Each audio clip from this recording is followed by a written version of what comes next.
Assalamualaikum warahmatullahi wabarakatuh. Perkenalkan, nama saya Fadela Yunika Sari dengan NPM 19141515115 dari jurusan Kehutanan Fakultas Pertanian Universitas Lampung angkatan 2019.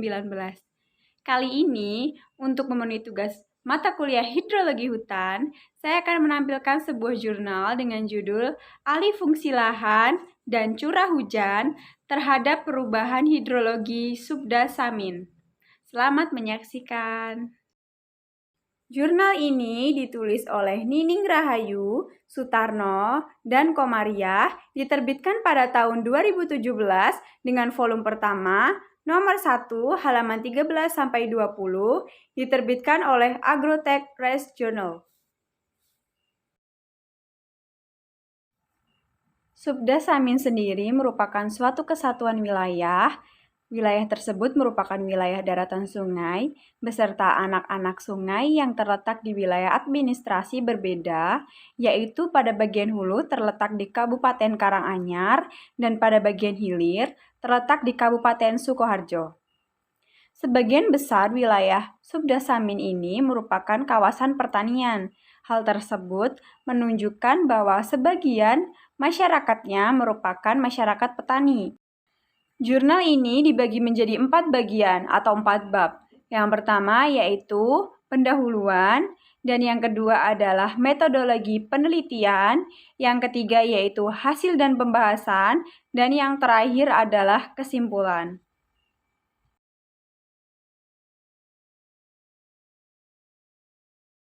Pada bab yang pertama yaitu latar belakang. Latar belakang dari jurnal ini yang pertama adalah penurunan penggunaan lahan hutan dan penurunan debit, dan yang kedua adalah penurunan kualitas lingkungan yang merugikan masyarakat, yang ketiga adalah perebutan penggunaan lahan, dan yang terakhir adalah peningkatan nilai koefisien limpasan dan penurunan kapasitas resapan air.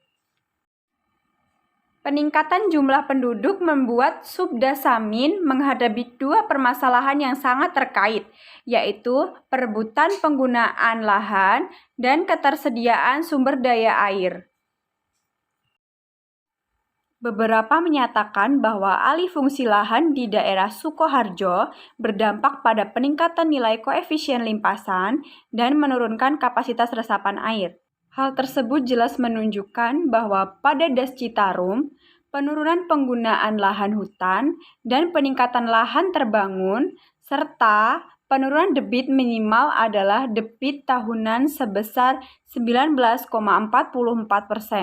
Monitoring dan evaluasi tata air di wilayah Subda Samin menjadi diperlukan untuk menghindari penurunan kualitas lingkungan yang akan sangat merugikan masyarakat sekitar, khususnya masyarakat sekitar Das Samin. Beberapa penelitian dilakukan dan menunjukkan bahwa analisis penggunaan lahan pertanian di kawasan lindung Das Samin untuk mitigasi bencana longsor. Penelitian ini memiliki 4 tujuan. Yang pertama yaitu untuk mengetahui laju alih fungsi lahan di Subda Samin. Yang kedua yaitu untuk mengetahui perubahan kondisi hidrologi Subda Samin. Yang ketiga yaitu untuk menganalisis pengaruh alih fungsi lahan terhadap kondisi hidrologi Subda Samin pada tahun 2005 sampai dengan 2015. Dan yang terakhir adalah untuk mengetahui atau menganalisis curah hujan terhadap kondisi hidrologi Subda Samin pada tahun 2005 sampai dengan 2015. Oke, kita next ke bab yang selanjutnya yaitu bab kedua. Bab kedua merupakan metodologi penelitian. Penelitian ini dilakukan di wilayah Subda Samin dengan jumlah data yang digunakan adalah 3. Data yang pertama adalah data BPS Kabupaten Karanganyar, Sukoharjo. Data yang kedua yaitu data hidrologi Subda Samin.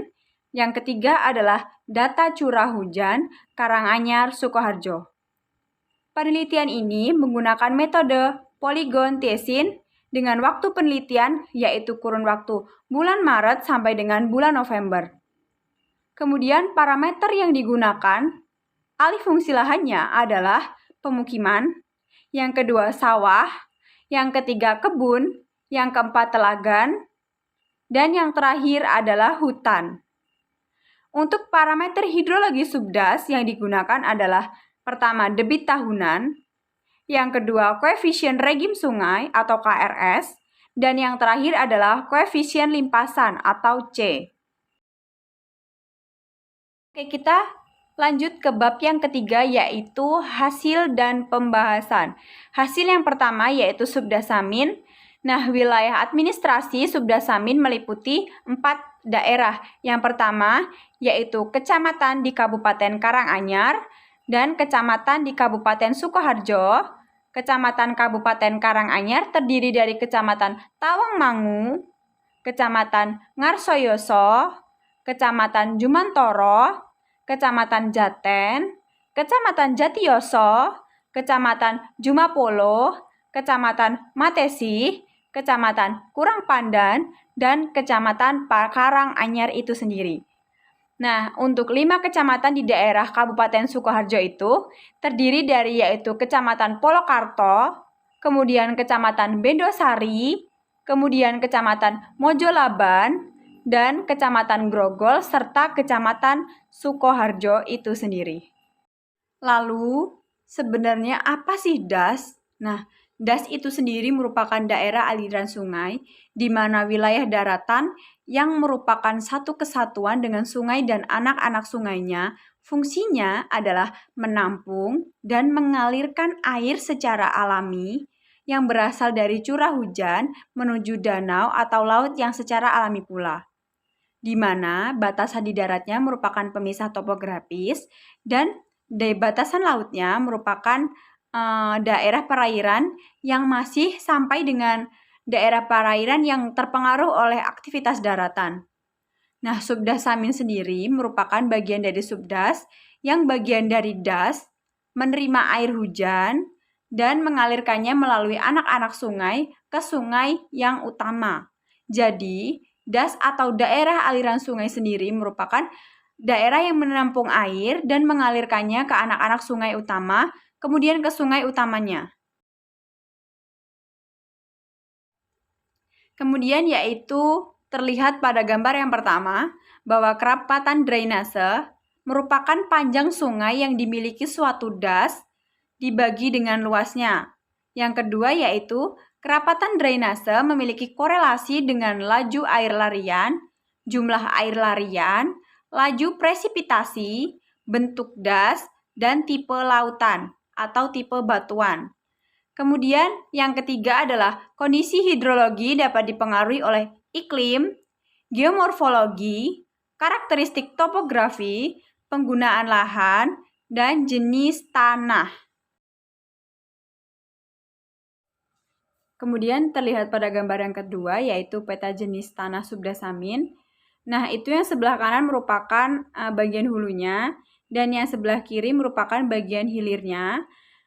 Perbedaan jenis tanah pada subdas ini dipengaruhi oleh beberapa faktor, yaitu yang pertama adalah kelerengannya yang bervariasi. Yang kedua, pada bagian hulu Subdasamin ini memiliki tipe lereng yang sangat curam, dan pada bagian hilirnya memiliki tipe lereng yang cukup landai atau relatif lebih landai daripada bagian hulunya, sehingga menyebabkan jenis-jenis tanah pada bagian hilir dan hulu di Subdasamin itu berbeda. Yang selanjutnya yaitu pembagian wilayah curah hujan di Subdasamin berdasarkan metode Polygon Thiessen yang digunakan. Jelas nampak berbeda bahwa kategori nilai dari masing-masing curah hujan sangat berbeda. Dengan tersebut disimpulkan bahwa curah hujan dari tahun 2005 sampai dengan tahun 2015 di wilayah Subdasamin ini berkisar 2.468 mm per tahun, dan pada bagian hulu Subdasamin yaitu pada kawasan Gunung Lawu, ia memiliki rata-rata curah hujan dengan kisaran 2.700 mm per tahun, dan pada bagian hilirnya atau wilayah Kabupaten Sukoharjo memiliki rata-rata curah hujan sebesar 1.800 mm per tahun. Perbedaan ini dapat disimpulkan melalui metode penelitian yaitu metodologi poligon tesin. Kemudian adalah keadaan hidrologi subdasamin. Dari tabel ketiga yaitu tabel kondisi hidrologi subdasamin dengan kisaran waktu tahun 2005 sampai dengan tahun 2015 disimpulkan bahwa debit tahunan subdasamin cenderung mengalami penurunan di setiap tahunnya. Kemudian, pada tahun 2005, nilai KRS dari subdasamin mengalami kondisi yang baik dan menjadi buruk kembali pada saat tahun 2008. Kemudian, pada tahun 2011, fluktuasi antara debit maksimum dengan debit minimum mencapai puncak yang paling tinggi, yaitu pada tahun 2011. Yang kemudian yaitu pada tabel yang keempat, yaitu tabel perubahan kondisi hidrologi subdasamin pada tahun 2005 sampai dengan 2010 dan pada tahun 2010 sampai dengan 2015, sehingga disimpulkan bahwa yang pertama, subdasamin itu mengalami penurunan rata-rata debit tahunan.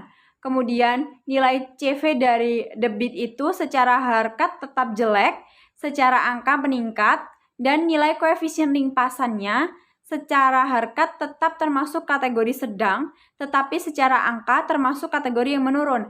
Sehingga pada CV debitnya itu harkatnya jelek, tetapi secara angka dia meningkat. Kemudian pada limpasannya yaitu secara harkat dengan kategori sedang, tetapi secara angka dia termasuk dalam nilai koefisien limpasan yang menurun. Yang berikutnya adalah keadaan hidrologi subdasamin. Nah, dari tabel-tabel yang sebelumnya dapat disimpulkan pada hasil dan pembahasan ini bahwa evaluasi kinerja tata air di subdasamin dapat dilakukan dengan mengetahui nilai bobot dan skor dari parameter kondisi hidrologis dari das itu sendiri. Kemudian dari parameter kondisi hidrologis das meliputi KRS, air, dan kandungan pencemar yang terdiri dari komponen fisika, biologi, dan kimianya sendiri. Nah, kita lanjut ke bab yang terakhir, yaitu bab kesimpulan. Berdasarkan analisis terhadap jurnal, dapat disimpulkan 3 hal. Yang pertama, yaitu lahan sawah dan lahan hutan mengalami penurunan rata-rata, dan lahan pemukiman, tegalan, dan perkebunan dia mengalami peningkatan rata-rata yang cukup drastis. Kemudian penurunan lahan sawah, hutan, dan peningkatan lahan tegalan dia mempengaruhi peningkatan nilai koefisien regim sungai. Dan kesimpulan yang ketiga adalah pada periode 2005 sampai 2010 dan periode 2011 sampai dengan 2015, subdasamin mengalami penurunan rata-rata debit tahunan sekitar negatif 3.117,42 meter kubik per detik. Kemudian nilai koefisien limpasan sekitar negatif 0,11, debit suspensi sekitar negatif 23,5, desedimentasinya sekitar 0,1, peningkatan rata-rata nilai koefisien regim sungai atau KRS-nya kurang lebih 91,02 dan CV debitnya sekitar lebih dari 0,35 per satuan CV. Jadi sekian ya presentasi dari saya. Apabila ada salah-salah kata saya mohon maaf. Saya akhiri. Wassalamualaikum warahmatullahi wabarakatuh. Sampai jumpa di video selanjutnya teman-teman.